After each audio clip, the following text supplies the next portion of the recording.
और क्या संदेश देना चाह रहे हैं? सर, हम ये सभी को संदेश देना चाहेंगे कि आज वाटर डे है। 22 मार्च 1993 को ये स्टार्टिंग हुआ था।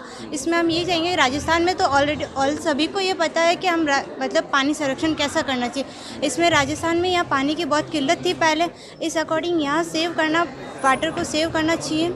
जैसे यहाँ पे हम वाटर को सेव करके हम हरियाली कर सकते हैं, खेत कर सकते हैं, उससे अनाज पैदा कर सकते हैं। वाटर को वेस्ट नहीं करना चाहिए हमें कहीं भी। अगर कहीं पे भी वाटर वेस्ट होते हुए दिख रहा है आपको, तो उसको प्लीज़ स्टॉप कीजिए या बंद कीजिए उस नल को। हम इससे जल संरक्षण कर सकते हैं। इसके भी अनेक तरीके हैं जल संरक्षण करने के लिए, हम इसके लिए अनेक उपाय कर सकते हैं। आज किस तरह से आपने ड्राइंग पेंटिंग करी गई?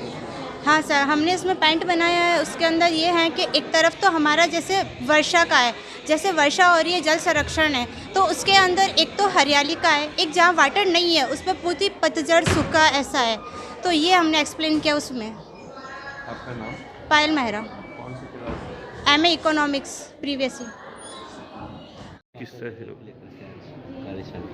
आज विश्व जल दिवस है और हम राजस्थान के लोग जल की महत्ता को बहुत अच्छी तरह जानते हैं। जल का संरक्षण अति आवश्यक है, इसको भी हम बहुत अच्छी तरह समझते हैं। इसी ध्येय और उद्देश्य को लेकर कि आने वाली युवा पीढ़ी और विशेषकर हमारे छात्र, हमारे विद्यार्थी जल की महत्ता को समझें कि विश्व में जो भूजल का लगातार दोहन हो रहा है, उस दोहन से आगे आने वाली पीढ़ी को जल की कितनी अधिक समस्याओं का सामना करना पड़ेगा।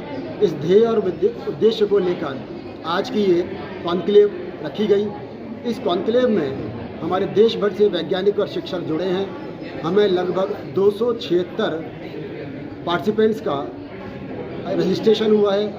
55 ऐसे शिक्षक और वैज्ञानिक हैं जो अपना शोध पत्र प्रस्तुत करेंगे।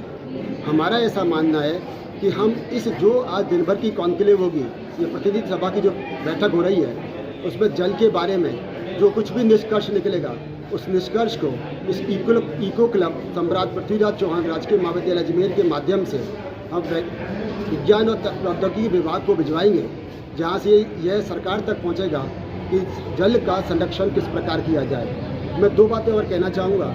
इसके लिए हमें UN की तरफ से, यूनाइटेड नेशंस की तरफ से भी सपोर्ट मिला है। उन्होंने अपना लोगो हमें देने की अनुमति प्रदान की है और साथ ही विज्ञान और प्रौद्योगिकी विभाग राजस्थान सरकार द्वारा भी इस कॉन्फ्रेंस को मान्यता दी गई है।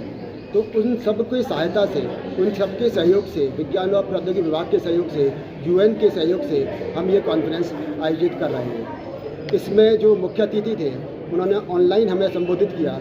वो वाटरमैन ऑफ इंडिया के नाम से आप जानते ही हैं, श्री राजेंद्र सिंह जी, जो तरुण भारत संघ के संस्थापक और अध्यक्ष भी हैं। उन्होंने हमें संबोधित किया और प्रकृति के बारे में, उसके लगाव के बारे में हमें विस्तार से बताया। और कौन कौन है आज के मुख्य अतिथि? इसके अलावा आज वैदिक सृजन संस्थान के कानपुर के संस्थापक और अध्यक्ष श्री मधुकर स्वयंभू जी कीनोट स्पीकर हैं।